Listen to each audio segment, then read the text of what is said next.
बिस्मिल्लाहिर्रहमानिर्रहीम। अस्सलाम वालेकुम।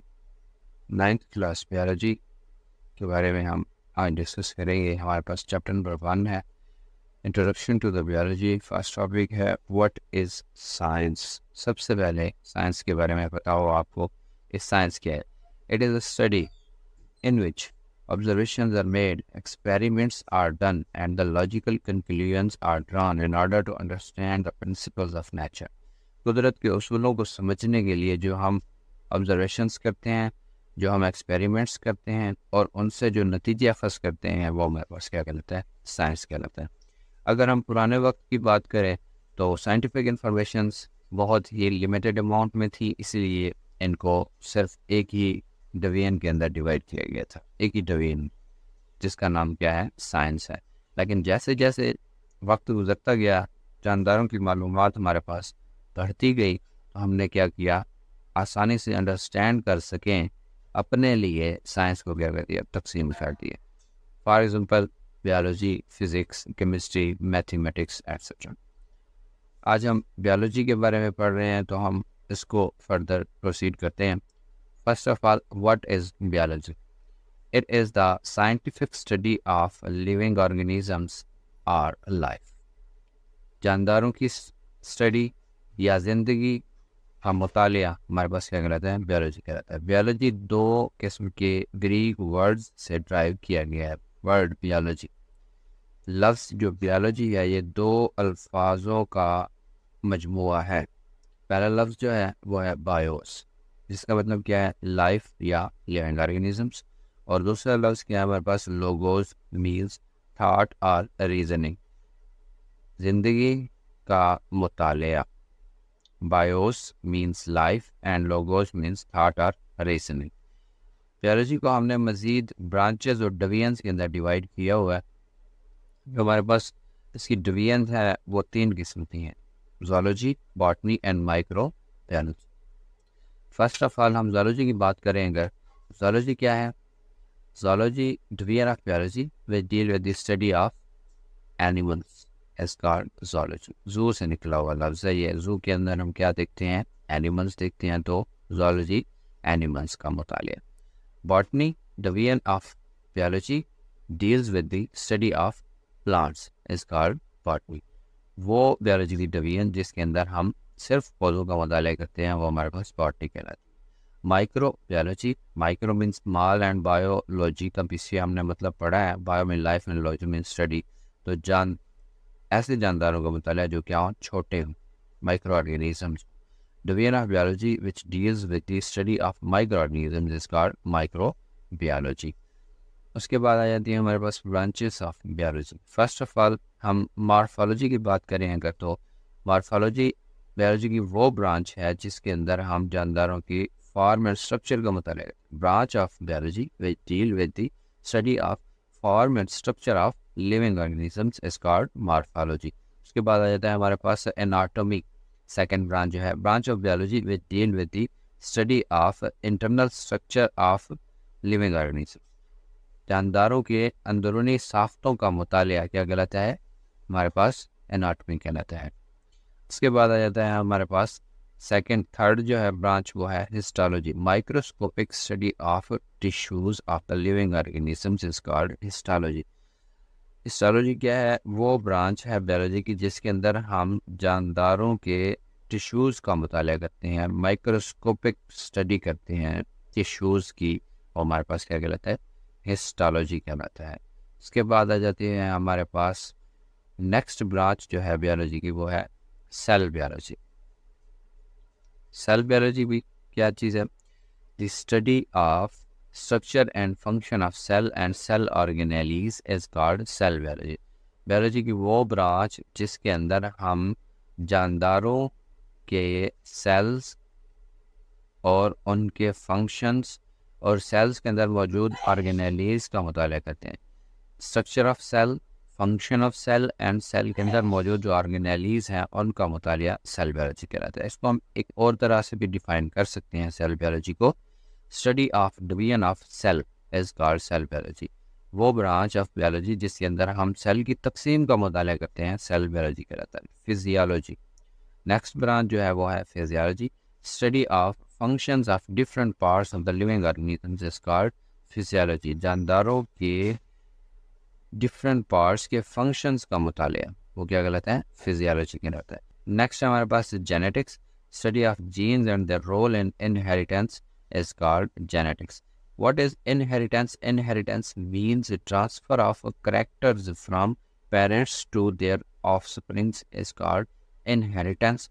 वो खसूसियात जो वालिदैन से बच्चों के अंदर मुंतकिल होती हैं वो क्या कहलाती हैं, इनहेरिटेंस कहलाती हैं, जिसको हम उर्दू में क्या कह सकते हैं, विरासत। जो हमें हमारे वालिदैन से विरासत में खसूसियात मिलती हैं वो हमारे पास हमारी क्या कहलाती हैं, इनहेरिटेंस कहलाती हैं। जैसे skin colour, tallness, eyes colour, hair colour etcetera, ये सारी हमारी क्या होती हैं, इनहेरिटेंस होती है जो हमें हमारे पेरेंट्स से मिलती है। नेक्स्ट आ जाती है हमारे पास embryology. It is the study of development of an embryo into a new individual is called embryology. एक एम्ब्रियो का, एक नन्हे जानदार का एक पूरे डेवलप्ड जानदार के अंदर तकसीम हो जाना, तब्दील हो जाना क्या कहलाता है, एम्ब्रियोलॉजी कहलाता है। Taxonomy. It is the study of naming and classification of organisms into groups and subgroups is called taxonomy. जानदारों को छोटे बड़े ग्रुप्स के अंदर तकसीम करना क्या कहलाता है, हमारे पास टैक्सोनॉमी कहलाता है। Palaeontology. It deals with the study of fossils of living organisms. जानदारों के fossils का मुतालिया क्या कहलाता है, पैलेंटोलॉजी कहलाता है। What are fossils? यहाँ पे हमारे पास क्वेश्चन आएगा, fossils क्या चीज़ होती हैं। फॉसिल्स हमारे पास जानदारों के वो बकायाजात होते हैं जो ज़मीन के अंदर रह गए हैं। The dead and decaying remains of the living organisms are called fossils. जो जानदार नापैद हो चुके हैं उनके जो बकायाजात हैं, हड्डियां हैं, ढांचे हैं जो ज़मीन के अंदर रह गए हैं वो हमारे पास क्या कहलाते हैं, फॉसिल्स कहलाते हैं। फॉर एग्ज़ाम्पल हम डायनासॉर्स की बात करें तो इतना पुराने वक्त में डायनासॉर्स पाए जाते थे, तो हमें कैसे पता चला है उनका, डायनासॉर्स इस तरह के थे, इतना बड़े साइज में थे, इस तरह का उनका ढांचा था वगैरह वगैरह, वो हमें कैसे पता चला? जब ज़मीन की खुदाई की गई है, खुदाई के दौरान उनकी हड्डियां मिली हैं, उनके ढांचे मिले हैं ज़मीन के अंदर जो क्या थे, दफन थे। उन चीज़ों को इकट्ठा करके मिला के हमने अंदाज़ा लगा के, ठीक है, इस तरह के जानदारों के बारे में मालूमात हासिल की है कि ये ऐसे भी ज़मीन के ऊपर जानदार पाए जाते थे। ठीक है, उसके बाद आता है हमारे पास environmental biology. It is the study of interaction between the organism and their environment. एक जानदार का उसके माहौल के साथ क्या ताल्लुक़ है, इंटरेक्शन है, वो हमारे पास क्या कहलाती है, एनवायरमेंटल बायोलॉजी कहलाती है। उसके बाद आता है socio biology. It deals with the study of social behaviour of animal that make societies. एक एनिमल का उसके सोसाइटी के अंदर, माशरे के अंदर एक दूसरे के साथ क्या ताल्लुक़ है, जानदारों का एक माशरे के अंदर क्या ताल्लुक़ है एक दूसरे के साथ, वो हमारे पास क्या कहलाता है, सोशो बायोलॉजी कहलाता है। Parasitology. It is the study of parasite. Biology की वो ब्रांच जिसके अंदर हम किसका मुताला करते हैं, पैरासाइट का मुताला करते हैं, वो हम पास क्या कहलाती है, पैरासाइटोलॉजी कहलाती है। पैरासाइट क्या होते हैं? Parasite are the organisms that take food and shelter from the living host and in return harm them. Parasite वो जानदार है जो अपने होस्ट से खुराक भी लेता है, उसके साथ भी रहता है, रहने की जगह भी लेता है, उससे खुराक भी लेता है, और इन रिटर्न वो क्या करता है, अपने होस्ट को नुकसान भी पहुंचाता है, वो हमारे पास क्या कहलाता है, पैरासाइट कहलाता है। बायोटेक्नोलॉजी क्या है जी? नेक्स्ट ब्रांच है हमारे पास। It deals with the practical applications of living organisms to make substances for the welfare of man. Advance तरीन है ये हमारे पास बायोलॉजी की डिवीजन ब्रांच। इसके अंदर जो है ना, हम उन प्रैक्टिकल एप्लीकेशंस का मुताला करते हैं जो जानदारों के लिए नए सब्सटेंसेस, यूजफुल सब्सटेंसेस बनाने के लिए इस्तेमाल किए जाते हैं। माइक्रो ऑर्गेनिजम्स का इस्तेमाल करके हम जानदारों के फ़ायदे के लिए बहुत सारी चीज़ें बनाते हैं, बायोटेक्नोलॉजी। नेक्स्ट है हमारे पास immunology. It is the study of immune system of animal which defends the body against the invading microbes. Immunology क्या है? हमारी बॉडी के अंदर मौजूद हमारा जो इम्यून सिस्टम है, जो हमें क्या करता है, मुख्तलिफ किस्म की बीमारियों से बचाता है, which defends the body against the invading microbes. उसका मुतालिया करना हमारे पास क्या कहलाता है? इम्यूनोलॉजी कहलाता है। हमारे इम्यून सिस्टम का मुतालिया इम्यूनोलॉजी कहलाता है। उसके बाद आ जाता है हमारे पास जी नेक्स्ट ब्रांच जो है वो है entomology. It deals with the study of insects. Biology वो ब्रांच जिसके अंदर हम इंसेक्ट्स का मुतालिया करते हैं। बायोलॉजी की वो ब्रांच, नेक्स्ट ब्रांच है हमारे पास entomology. It deals with the study of insects. वो बायोलॉजी की ब्रांच जिसके अंदर हम इंसेक्ट्स का मुतालिया करते हैं वो हमारे पास एंटोमोलॉजी कहलाता है।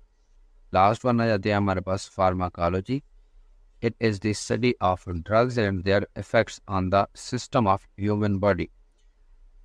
फार्माकोलॉजी वो ब्रांच है बायोलॉजी की जिसके अंदर हम अद्वियात और उनके इफेक्ट्स जो ह्यूमन बॉडी के ऊपर होते हैं उनका मुताला करते हैं, फार्माकोलॉजी कहलाते हैं। एक बॉक्स के अंदर दिया हुआ है कि बायोलॉजिकल इश्यूज, शार्ट क्वेश्चन आ जाता है, पूछ लेता है एग्जामिनर जो होता है, what are the major biological issues today. तो आजकल जो हमें मेजर बायोलॉजिकल इश्यूज हैं जो हम फेस कर रहे हैं वो हमारे पास ये 4 हैं। ह्यूमन पॉपुलेशन ग्रोथ, इंसानी पॉपुलेशन जो है वो बहुत ज़्यादा बढ़ती जा रही है, तो साइंटिस्टों के लिए बहुत ज़्यादा मसला है कि वो उनकी नीड्स को पूरा नहीं कर पा रहे। इन्फेक्शस डिजीज़, जहाँ भी देखो हम देखते हैं हर किस्म मुख्तलिफ़ किस्म की बीमारियाँ फैल रही हैं। उसके बाद एडिक्टिव ड्रग्स, हम देखते हैं कि लोग नशावर अद्वियात के आदी हो रहे हैं, ठीक है। उसके बाद पोल्यूशन, और पोल्यूशन भी क्या है, बहुत ज़्यादा बढ़ गई है। ये हमारा आज का टॉपिक था। Thank you so much. अल्लाह हाफ़िज़।